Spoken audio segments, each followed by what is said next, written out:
And if you're following something, or if you've been following someone that says you have to do this, you have to wake up at 5 a.m. and lift weights like this and push your body like this and do X, Y, and Z, and that's how you're going to burn fat. And they don't take into account what your system is going through and what your hormones are responding to and what your cortisol levels are, you're missing a huge piece of it. Hey there, welcome to the Female Health Solution podcast, where we discuss women's health, hormones, and everything else in between. Join me as we dive into the tools that you need to live your healthiest life. All right, welcome back to the Female Health Solution podcast. I am your host, Dr. Beth Westy. Today, we're going to be talking about a training schedule for fat loss and for stress management. You might be thinking, those things don't go together. Stress management is different than trying to train for fat loss. All the things I need to do for fat loss are interval training and high intensity and all of those things. Not necessarily true. Most of the studies, when they talk about burning fat or taking supplements to burn fat while you're doing a workout, all of these things, those studies are done on males, not females. Those studies are done specifically on males that are Division I college athletes between the ages of 18 and 22. So therefore would be in peak physical condition of their lives anyway. And they will do a study over the course of, a short amount of time, a week, 2 weeks, 3 weeks, something like that. They say, take this supplement, powder, whatnot, and then we're going to measure your body fat percentage as you're training. Oh, look, it went down by this. Now we can claim that this product causes you to lose body fat this much. That does not mean that it has the same response in the female body. Of course not, right?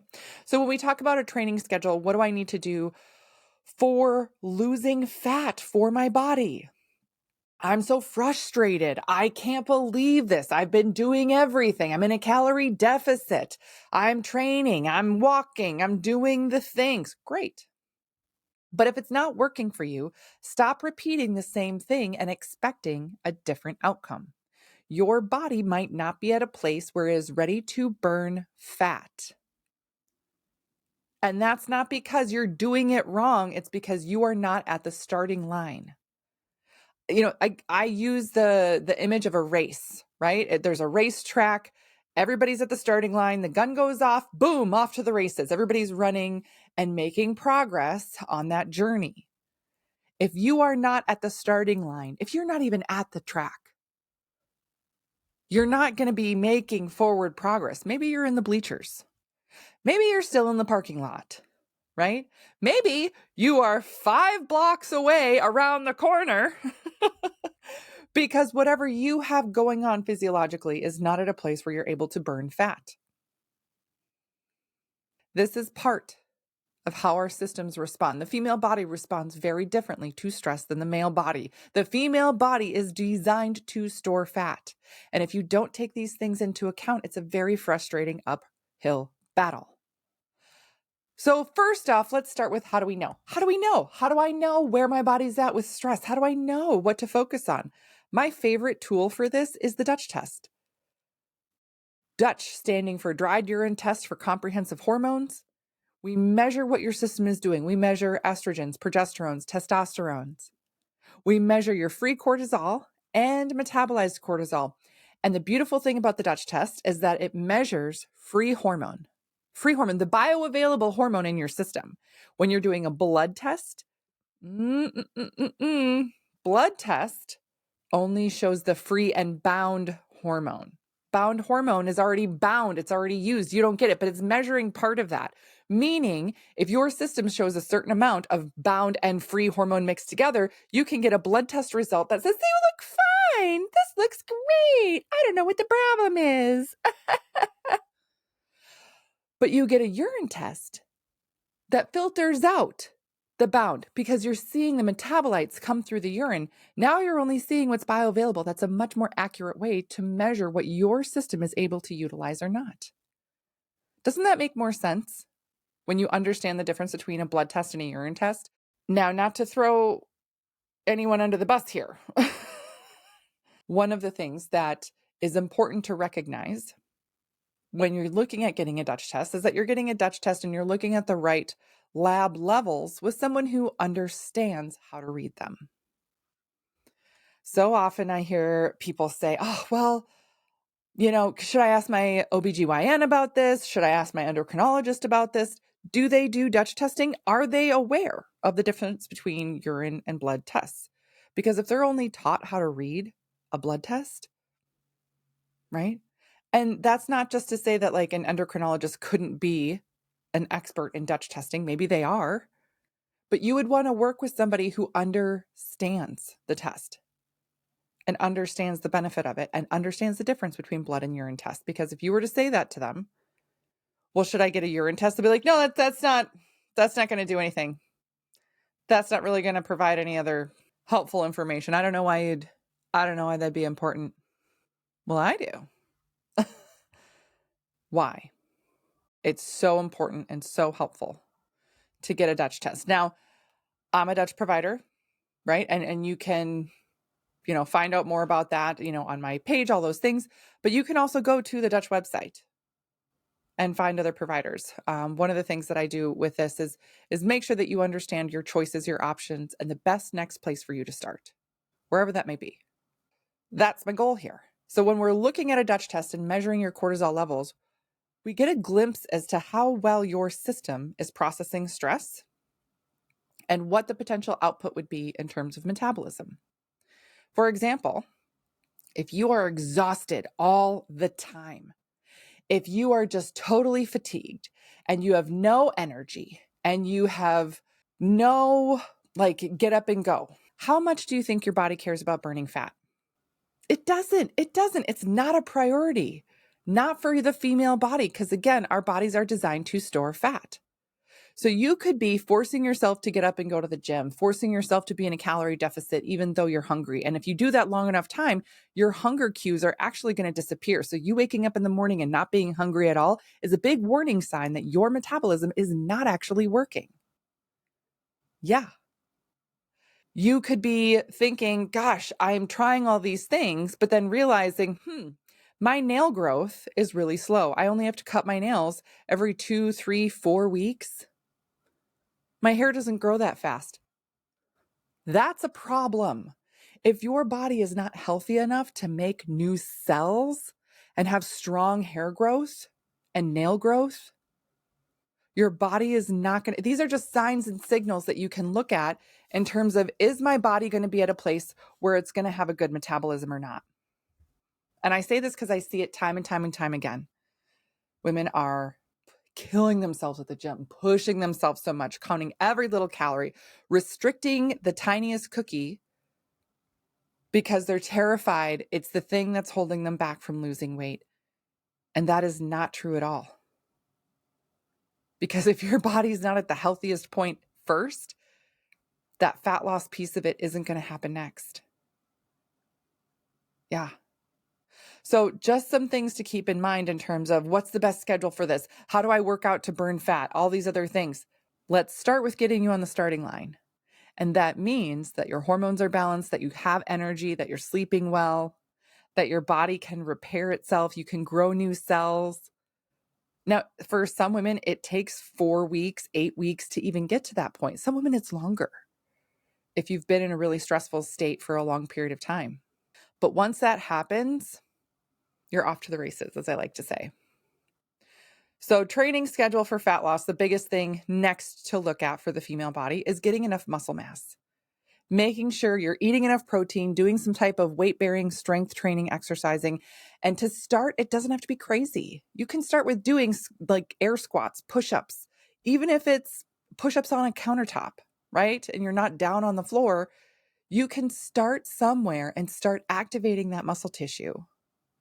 Start building that baseline of muscle. Because again, if you have been exhausted, depleted, not having enough to grow fingernails, we have a lot of catch up to do in terms of getting that nutrient in to get enough lean body mass. So this is a time frame that can be a little uncomfortable for women because we're focused on gaining muscle. But muscle is hungry, meaning it burns more energy at rest then. It takes a lot to feed that muscle. So we're actually building and increasing your basal metabolic rate. How many calories do you burn at rest? That has to do with how healthy your body is and how much muscle mass you have. So we focus on first getting your body healthier and then getting more muscle mass. After that, doing specific training and things like that for the female body that help it burn fat are fantastic. Now, overall, it takes less intensity in terms of exercise, less duration, less time frame for women to get into fat burning, right? Women overall don't need to work out as long or as hard as men do. That's easy, right? That's great. Walking is really helpful, and walking is really helpful for overall regulation, nervous system regulation, stress regulation, all of those things too. So if you're thinking of what's the best exercise, I mean, the first thing I say is, what exercise do you like to do the most? What's your favorite? Start with that. Add in some strength somewhere. If you like classes, do those. If you like going for runs with friends, if you like swimming or something, great. But add in some type of resistance at least a couple times a week. That's going to help build and maintain that lean muscle tissue. And then incorporating all these stress reduction techniques. Stress reduction techniques. So what we're looking at for there is all the things to regulate your nervous system. Now, I love adaptogens. I love the adrenal balance, right? Which I've talked about before. That's on my site. Love adaptogens that are helpful to help your internal system regulate. Otherwise, it's really changing things in your environment. So, super funny story. This week, I did a Dutch update with someone. Or sorry, we had our first follow-up call since her Dutch update. So, meaning we did a Dutch test, last year, and we were working on things, working on energy, sleep, a bunch of stuff, right? A bunch of stuff. And then we did her updated Dutch, and we went over that just over a month ago, her updated one. And so we look at them side by side and we compare. Where were you? Where are you now? And where she started, hot mess. Just being honest. And on her updated Dutch, everything had improved. Every category had a big improvement. Now, it wasn't perfect, right? Perfect.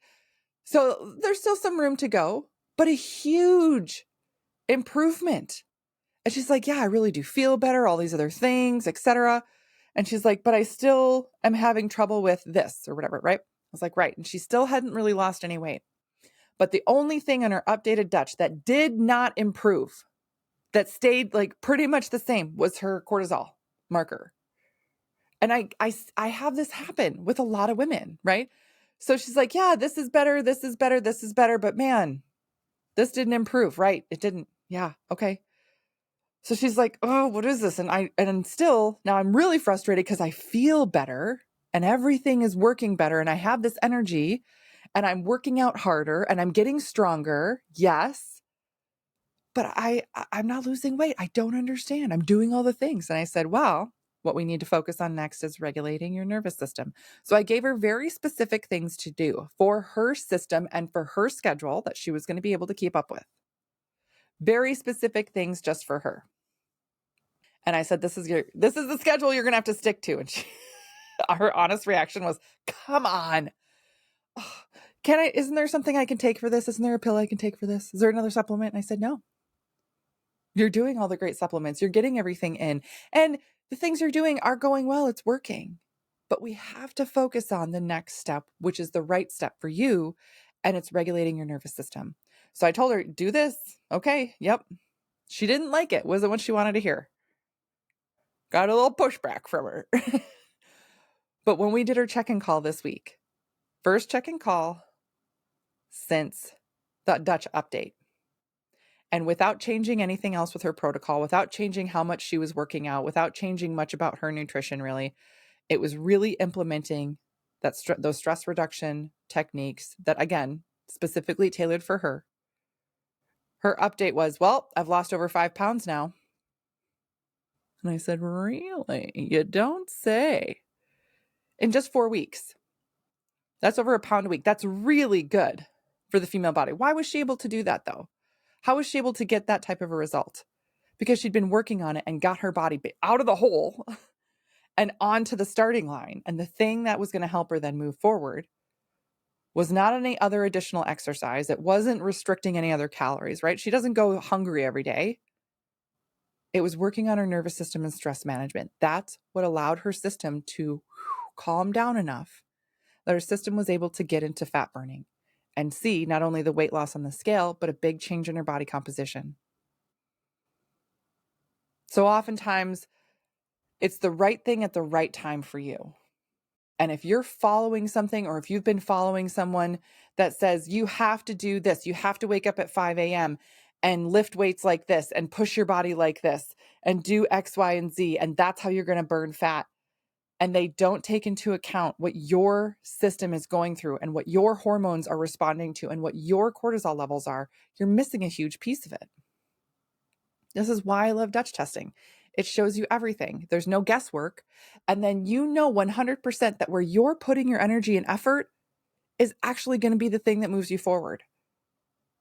There are women that I work with that we go over a Dutch test, and I give them some initial recommendations, of course, because that's what comes with it. But then they say, oh, well, I want to try it on my own. I want to try it on my own, which is fine. But if you're not understanding how your system's responding or thinking then, oh, I'm starting to get more energy, so I'm going to start doing this really extreme thing, and your system's still not ready for it, it's going to backfire. One of the most common things that I see from women where they come back and do a Dutch test again with me, 6 months later or a year later, and we haven't worked together in between, they'll say, I was feeling really good for a couple of months, and then I thought this, and this, but then the progress stopped, or then I didn't see any more improvement from beyond there. And that's why we do the guidance beyond. But knowing is the first key, knowing what your system does first. So that's where Dutch test is so valuable. So if you guys have questions, please let me know. But I love sharing these stories with you. I love talking about this stuff. And again, what exercise should I do to burn the most fat? One of the most common questions I get asked all the time, but really that doesn't matter. There's no answer for that. And anybody who says it's doing this is going to burn your fat for you is not telling you the truth, because they don't know what your system's doing. So we start with you. What is your system needing? And then every single minute of your time, your energy, your effort is going to a place that's actually moving you forward. Sometimes it's not a fast process, but it's going to be the right process, because when you do get there, these are results that you're going to keep. You're going to know what your body responds to. You're going to be in a healthier place. So in a year from now, in 2 years from now, you're not going to be stuck on the same loop over and over again. How many years, right? Months, years have you spent trying to lose the same amount of weight and still ended up frustrated? This is a great way to just get off that whole train track, jump the track, get on a different line, and move forward. And we start with Dutch test. So you can learn more about that on my page. Otherwise, I appreciate you. Thank you for listening. Thank you for being here. And I will see you guys later. Thank you for joining me on today's episode. If you would like more information, just head on over to drbethwesty.com for all the show notes and information from today's episode. And if you're looking for more community, more support, you can find and follow me on Instagram, Facebook, YouTube, TikTok, and I would love to see you there.